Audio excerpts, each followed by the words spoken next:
programa Estação Saúde está no ar. Você que já nos assistiu no primeiro bloco pôde perceber que nós estamos falando hoje sobre luto, assunto muito interessante que tem adentrado nas famílias e nos lares. Nós estamos recebendo hoje a psicóloga Vânia Martins, que é psicóloga, psicodramatista e especializanda em terapia familiar. Mas antes da gente continuar conversando, uma outra dica de saúde para você com o Dr. Mário Caporal, que é um dos nossos consultores do programa.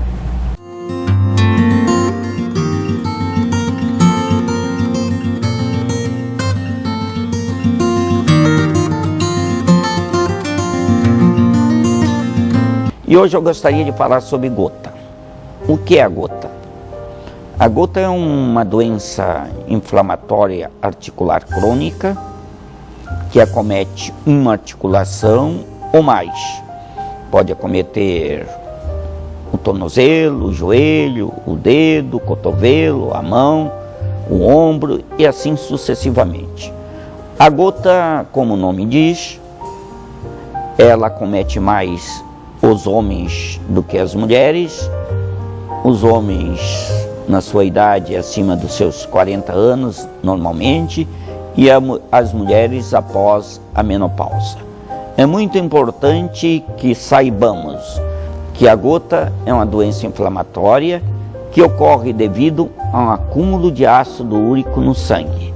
E quando existe este acúmulo de ácido úrico no sangue, muitas vezes, determinadas pessoas, 20% das pessoas que têm ácido úrico alto, desenvolvem a gota. Ela é uma doença que muitas vezes é de origem genética ou pode estar relacionado a fator orgânico.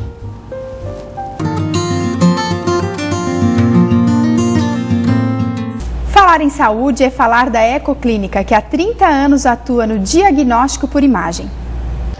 Excelência em diagnóstico por imagem, em ultrassonografia, mamografia digital, raio-x e densitometria óssea, a clínica atua há mais de 30 anos e está presente nos municípios de Tubarão, Capivari de Baixo, Braço do Norte e Armazém.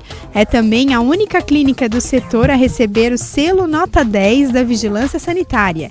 A Ecoclínica também possui equipamento moderno para ultrassom 4D. Você, futura mamãe, pode ver com detalhes como está o desenvolvimento do seu bebê e ainda já saber características físicas. Ecoclínica investindo na saúde para melhor atender os pacientes. Mais informações e agendamentos pelo telefone 3622-2355.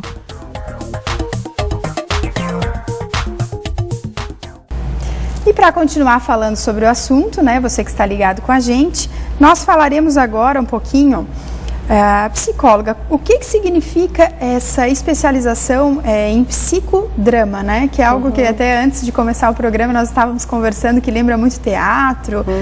O que seria? É uma abordagem diferente também, né?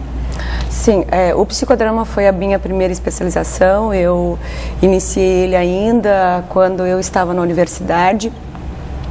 É o que a gente chama de a dramatização da sua própria cena real, da sua própria vida.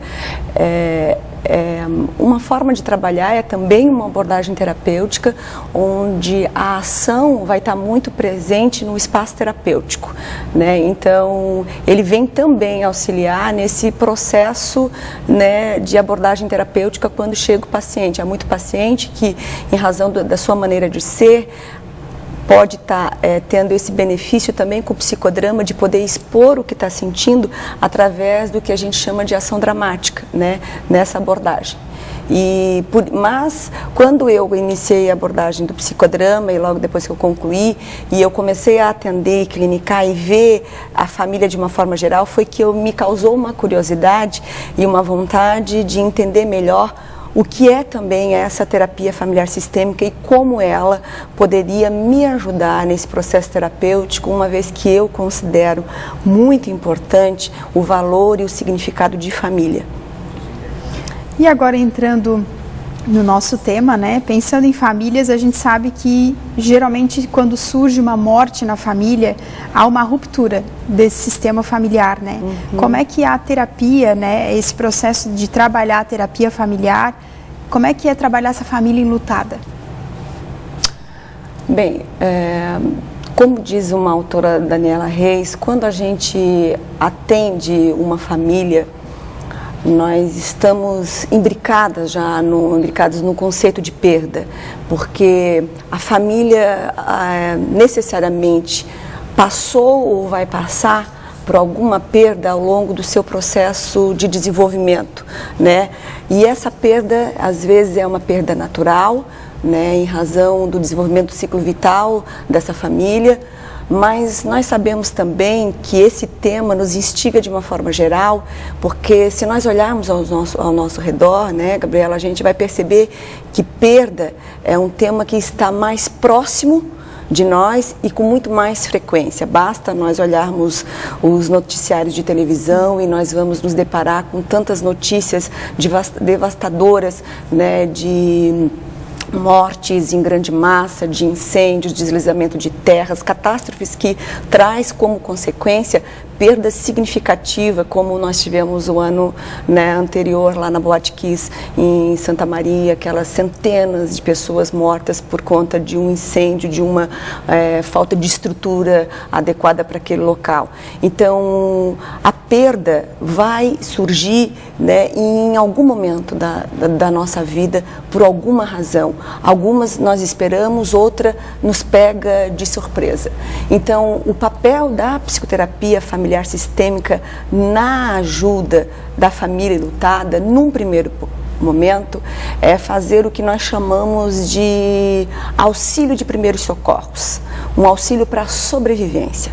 Quando alguém passa por um processo como esse, de uma perda muito significativa, a primeira coisa que o psicoterapeuta precisa ter dentro de si é a consciência de que o primeiro momento é acolher a família, dar o suporte necessário para que essa família fale da sua dor, sinta sua dor, aceite sua dor, saiba que é um momento difícil e que precisa superar e que não há como fugir dela, né? Então, nesse primeiro momento, a gente dá esse suporte emocional, de apenas ouvir essa família, de acolher a sua dor, o seu sofrimento, os seus sentimentos, tudo que surge no início desse primeiro processo. Depois nós passamos para o tratamento em si, que aí nós não vamos só ouvir a dor, não vamos só ouvir os sentimentos, mas vamos começar a auxiliar esse enlutado, ou essa família enlutada, a processar esses sentimentos. De como que então, já que ele está sentindo tudo isso, como que ele vai elaborar dentro disso para o enfrentamento da nova realidade que ele se encontra sem aquela pessoa que era tão importante para ele. E então, nessa fase, é a fase em que nós vamos trazer um pouco mais de confronto a essa dor para esse paciente, trazendo ele para essa nova realidade. E aí, ao final dessa parte desse tratamento, o paciente chega num momento que a gente chama de convalescença, que é quando ele começa a perceber que ele consegue sobreviver, ainda que doa, mas ele consegue sobreviver, né, com a ausência dessa pessoa, desse ente querido que ele perdeu. Então, é um processo de tratamento em que ele já vai aprendendo, então, a ver novos horizontes, ele já começa a se movimentar de novo para a vida. É o que a gente chama de ensaio da vida, novamente. Joia, o programa Estação Saúde vai agora para um breve intervalo, mas nós voltamos já trazendo mais informações para você sobre o nosso tema de hoje, que é luto. Não saia daí.